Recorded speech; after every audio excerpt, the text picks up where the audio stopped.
Tumela ngithobela sanibonani molweni bhotani lotshani abshengs dwesha nezidosakazi zikaNonkwenkwezi hlala nami ndihlale nawe ungashenxi ungandishina ngomnye umzuzu kuba kaloku andiyo nix ngaphandle kwakho. Bethunani, I'm back with yet another piece of wisdom. Don't want to be long, guys. I'm trying for my videos to be not longer than 10 minutes because I have just joined another platform with TikTok. Akavani ne-videos ezinde. So I'm trying to post across platforms. So kunzima wethu uba ndenze ividiyo ka-TikTok, ndenze ka-YouTube, ndenze ka-Facebook. Otherwise, I'm on all platforms. So I'm trying to be stable. Anyway, sithetha ngantoni namhlanje? Guys, azayiki le topic ndiza nayo bawo. Kuba kaloku hey, ezinye izinto azifani nabantu. Uyayiva? Ndizawuthi ndawithi bhutyu ndaba kuthiwa ayifani nayo le nto ayithethayo umama uNonkwenkwezi. Bethunani umama uNonkwenkwezi uphinda abe ngustar wabantwana. Ngani ngenikhumbula naleyo. Do you like my cut? My new haircut anyway. Guys, this is a serious topic, even though Mnandi introduce lightly, you understand, because I want my topics to zingasindi man, you understand, because I think the message kahle kahle abantu abasengxakini kweli xesha siphila kulo ngabantu abasebatsha, you understand. So xa sizawuza kubo, you understand, singqindilili sibe sithethe, you understand, sithethe into ezintsokothileyo ngohlobo oluntsonkothileyo, abazusiva. Yho, andisazulisi. Ndixakwe kubeka obala umcimbi endifuna uthetha ngawo. Bethuna, this is inspired by a video I saw on TikTok. Andizazi noba ibisenziwa ngubani, andikabaqheli kaloku nabantwana. But it's, you know, it struck something in my mind, and I have made a video before, like maybe early this year or late last year on this topic, but zikhona izinto endiqonda uba zange ndizikhavarish. I want us to talk about sex, ne? Okanye mandithi spirituality versus sexuality, ne? Ibe nesidimana xa ibeka ngesingesi noko uyayibo. Kumntu omhlophe okanye mandithi umntu onobizo, umntu onesiphiwo, you know, a person with a gift, nakumntu ke ongenabizo in general. Make siqale kumntu onobizo, ne?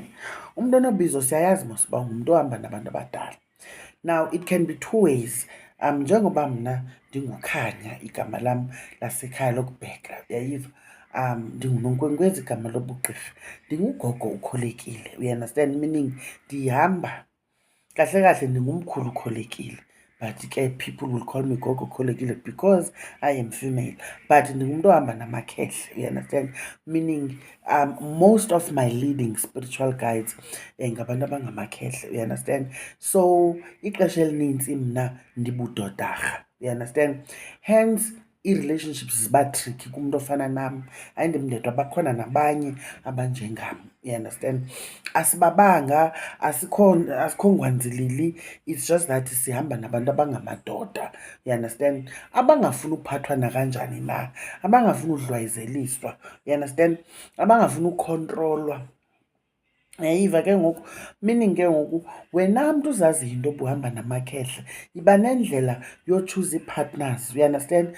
Ingabi ipartner ezizawuthi mhlawumbi umzekelo xa nizonwabisa ube usiswa ngapha kuthiwa guquka, uyayiva, jonga ngapha ngoku, uyayiva ke ngoku.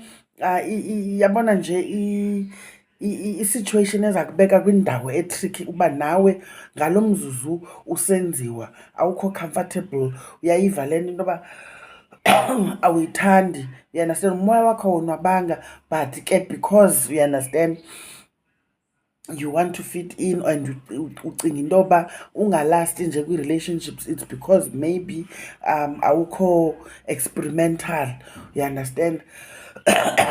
When it comes to kwezocantsi nawe uzama ulingana okanye uzama uzifanisa nabanye abantwana, you understand. Kanti ngelaa xesha kuhlukumezeka la makhehle akho, you understand.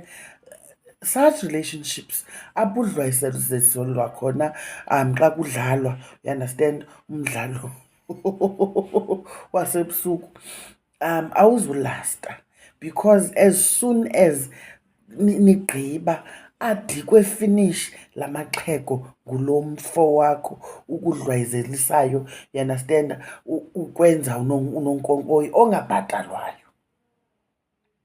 Even nomuntu ohamba nogogo sometimes, you understand, ogogo ngabantu abafuna you understand, zathini mani, ngamagcokama, izinto, you understand, ezinesidima mani, you understand, even in spirit isidima sabo sibalulekile, you understand.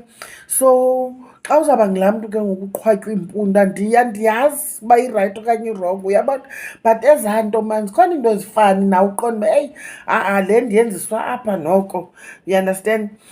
Spiritually, do not put yourself in a situation where you feel umoya wakho usehla, you understand. Kungehla umoya, abantu abadala abayithandi le nto yenzekayo, ingangathandwa nguwe, lo mntu ungaphakathi kuwe akayifuni, ucinga ke ngoku uzawulasta njani. So you'll always be, you know, starting new relationships, and for as long as ungenazi-boundaries kuphandle kuwe, uyawuba ngulaa mntu uqala irelation de kungoku ubizwe ngelaa gama lingemandanga, kuzawuthiwa kaloku uyafeba, uyayiva ke ngoku, because awulasti and nawe awuzazi uba kutheni. But khawukhe ujonge ihlobo olu abantu abamkelayo ebomini bakho bakuphatha kanjani, bakutritha kanjani, you understand. Umntu onobizo, you know, deserve to be treated like a queen, because wow, you are housing kings and queens within you, you understand. So you should be treated as such.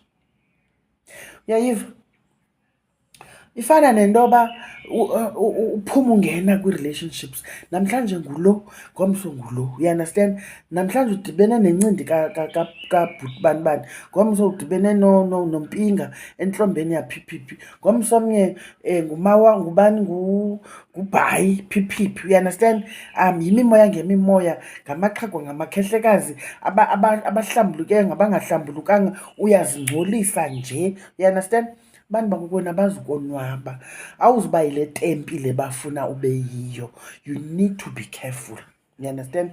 Also the how we do things, you understand. Sometimes idliso alizi ngokuthi ufakelwe etyeni, ngelinye ixesha izinto zenziswayo ocantsini, uyayibona laa nto. Ngaske ube in a stable relationship nomntu omnye, ukuthi ke ngoku xa nitshintshisana ke, you understand, like niyaphuzana, liquids are being exchanged, umzekelo, you understand, you know, you having intercourse, liquids are being exchanged, you understand, through your pores, iinkaba zenu ziyatatshana, uyabona, inkaba to nkaba, that is very deep, inzulu loo nto leyo, you understand. Ucinga into yoba wena uzawudibanisa inkaba yakho nomntu onganqweneliyo uphila ubomi obude naye njani, kodwa uyothatha izinto zakokwabo ezimdaka uhamba nazo. Ukusuka kwaphaa kwakho kuye uhamba nezanto zakhe,